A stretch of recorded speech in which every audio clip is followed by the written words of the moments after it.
اور بہت ہی پیارے نام میں آپ سب کی سلامتی ہو. سو آپ سب کو میری طرف سے ہیپی نیو ایئر. خداوند کی شکر گزاری ہو آج کے اس نئے سال کے لیے اور اس خوبصورت پروگرام کے لیے. آج کا جو میرا ٹاپک ہے وہ ہے نجات دہندہ.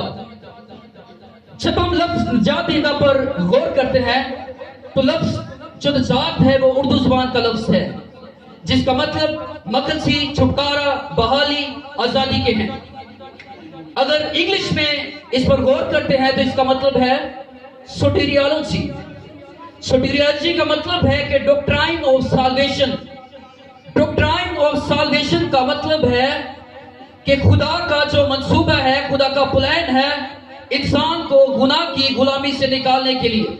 اس کا مطلب ہے کہ خدا نے دنیا سے ایسی محبت رکھی کہ اس نے اپنا اکلوتا بیٹا بخش دیا تاکہ جو کوئی اس پر ایمان لائے ہلاک نہ ہو بلکہ ہمیشہ کی زندگی پائے.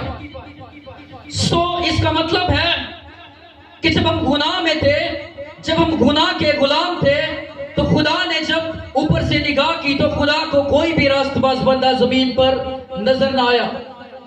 رومیوں میں بیان ہے کہ سب نے گناہ کیا اور خدا کے جلال سے محروم ہے. پیدائش کی کتاب میں جب آدم اور حوا سے گناہ ہوتا ہے، جب آدم اور حوا گناہ کی غلامی میں جاتے ہیں، اس کے بعد جب قائن اور حابیل کا قتل ہوتا ہے تو زمین ان کے وسیلہ سے لعنتی ہو جاتی ہے. اس کے بعد ایک ایسے منجی، ایک ایسے خداوند کی ضرورت ہے جو نجات کا کام کر سکے، کیونکہ اس دنیا میں زندگی بسر کرتے ہوئے ہر ایک شخص چاہتا ہے کہ میں نجات حاصل کروں. ہر ایک شخص کی نجات کی ضرورت ہے. لیکن جو خدا نے ہم سے محبت رکھی کہ اس نے اپنا اکلوتا بیٹا بخش دیا. کلام مقدس میں جب ہم متی کی انجیل کا مطالعہ کرتے ہیں تو فرشتہ جب مقدسہ مریم کے پاس آتا ہے تو کہتا ہے کہ دیکھ تیرے بیٹا ہوگا، دیکھ تیرے بیٹا ہوگا، تو اس کا نام یسوع رکھنا کیونکہ وہی اپنے لوگوں کو ان کے گناہوں سے نجات بخشے گا. لفظ جب نجات پر ہم غور کرتے ہیں تو death of Jesus Christ, life of Jesus Christ, resurrection of Jesus Christ کا ہمیں ذکر ملتا ہے. یعنی کہ یسوع مسیح کی آمد ہی نجات کا باعث ہے. کیونکہ جب یسوع مسیح ماں کے بطن میں تھے تو فرشتہ خدا کی طرف سے پیغام لے کر آ رہا ہے کہ دیکھ تیرے بیٹا ہوگا اور تو اس کا نام یسوع رکھنا. مقدسہ مریم کہتی ہے کہ یہ کیسے بیٹا ہوگا کیونکہ میں تو کسی مرد کو نہیں جانتی. فرشتہ کہتا ہے کہ دیکھ خدا تعالیٰ کی قدرت تجھ پر سایہ ڈالے گی اور اس سبب سے وہ مولود مقدس یعنی خدا تعالیٰ کا بیٹا کہلائے گا. یعنی خدا تعالیٰ کی قدرت اس پر سایہ ڈالے گی. اس کا مطلب ہے کہ اس میں کسی انسان کا دخل نہیں ہے، اس میں کسی انسان کا پلان نہیں ہے، اس میں خدا کا منصوبہ ہے. خدا چاہتا ہے کہ میرے لوگ نجات پائے، لیکن جب خدا نے زمین پر نگاہ گئی تو خدا کہتا ہے کہ مجھے زمین پر کوئی بھی انسان راست باز نہیں آیا، بلکہ ہماری تو راست بازی بھی خدا کہتا ہے کہ گندی دجیوں کی مانند ہے. اس کے لیے ضرورت پیش آئی کہ ایک ایسا شخص ہو، ایک ایسا نبی ہو جس کی زندگی میں گناہ نہ ہو، جس نے گناہ، جس کو پیدائش کے وقت شیطان نے چھوا نہ ہو، جس کی زندگی جو ہے گناہوں سے پاک ہو. اس کے لیے ہمارے خداوند یسوع مسیح کو ہمارا نجات دہندہ بن کر آنا چاہتا. اور قربانی پر جب ہم غور کرتے ہیں، جب ڈیتھ ہوتی ہے یسوع مسیح کی تو یسوع مسیح جب صلیب دیے جاتے ہیں، جب یسوع مسیح کے سر پر کانٹوں کا تاج ہوتا ہے، جب یسوع مسیح کی پسلی نیزے سے چھینی جاتی ہے، جب یسوع مسیح کو صلیب پر چڑھایا جاتا ہے تو یسوع مسیح باآواز بلند کہتے ہیں کہ تمام ہوا. نجات کا کام جو ہوا وہ قربانی کے وسیلہ سے یسوع مسیح نے کہہ دیا کہ تمام ہوا. اس کے بعد جو یہودی سردار تھے ان کا یہ ماننا تھا کہ یسوع مسیح جو ہے وہ مر گئے ہیں، لیکن یسوع مسیح کی آمد الہی تھی. اگر یسوع مسیح کی آمد الہی نہ ہوتی تو وہ مردوں میں سے جی نہ اٹھتے، وہ مردوں میں سے نہ جی اٹھتے.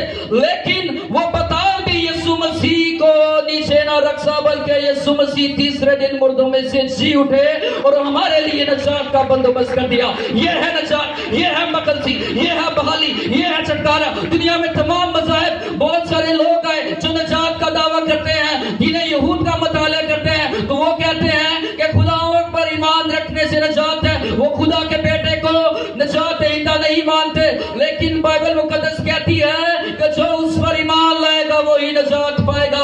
رومیہ کے خط میں بیان کیا گیا ہے کہ نجات کے لیے زبان سے اقرار کرنا ضروری ضروری ہے. نجات کے لیے زبان سے اقرار کرنا ضروری ہے.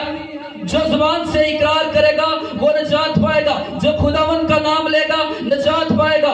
جو خداوند میں شامل ہوگا نجات پائے گا. جو خداوند یسوع مسیح کو اپنا نجات دہندہ قبول کرے گا وہ نجات پائے گا. یہ ہے قربانی جو میرے مسیح کی, جو اس نے دنیا میں آ کر ہمارے لیے نکائی اور ہمارے لیے اپنی نجات کا بندوبست کر دیا. آج ہر ایک انسان چاہتا ہے کہ میں نجات پاؤں, لیکن ان کا ایمان خداوند کے بیٹے یسوع مسیح پر نہیں ہے.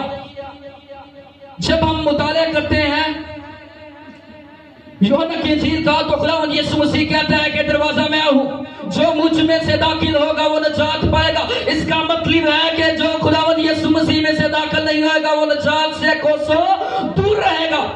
اس کا نجات سے تعلق واسطہ نہیں ہے. نجات جو ہے وہ خداوند یسوع مسیح کا نام لینے سے ہے. نجات جو ہے یسوع مسیح کو پکارنے سے ہے. آج کے دن اگر اس نئے سال میں اگر آپ بھی چاہتے ہیں کہ میں نجات کو حاصل کروں, میں مغفرت کو حاصل کروں, میں بحالی کو حاصل کروں, تو آپ کا ایمان خداوند یسوع مسیح پر کامل ہونا چاہیے. کیونکہ رومیہ کے ایمان میں جب غلطیوں کے خط کا ہم مطالعہ کرتے ہیں تو پولس رسول غلطیوں کے خط میں کہتا ہے کہ تم کو فضل کے وسیلہ سے نجات ملی ہے. تمہارے اعمال اتنے اچھے نہیں تھے کہ تمہاری نجات کا بندوبست ہو سکے, لیکن پولس رسول کہتا ہے کہ یہ جو نجات ملی ہے, جو بادشاہ, جو نجات دہندہ, جو خدائے قادر مطلق باپ, ابدیت کا باپ, صلی اللہ سلامتی کا شہزادہ آپ کی زندگی میں آیا ہے, یہ اس کے فضل کی بدولت ہے. اس کا فضل ہم پر ہوا ہے کہ آج ہم اس جگہ پر بیٹھے خداوند کی پرستش کر رہے ہیں, خداوند کا نام لے رہے ہیں, اور آج ہم فخر سے کہہ سکتے ہیں کہ ہمارے مسیح کی قبر خالی ہے اور اس نے ہمارے لیے اپنی نجات کا بندوبست کر دیا ہے. سو خداوند یسوع مسیح اس ٹاپک, اس تقریر کے وسیلہ سے آپ سب کو برکت بخشے.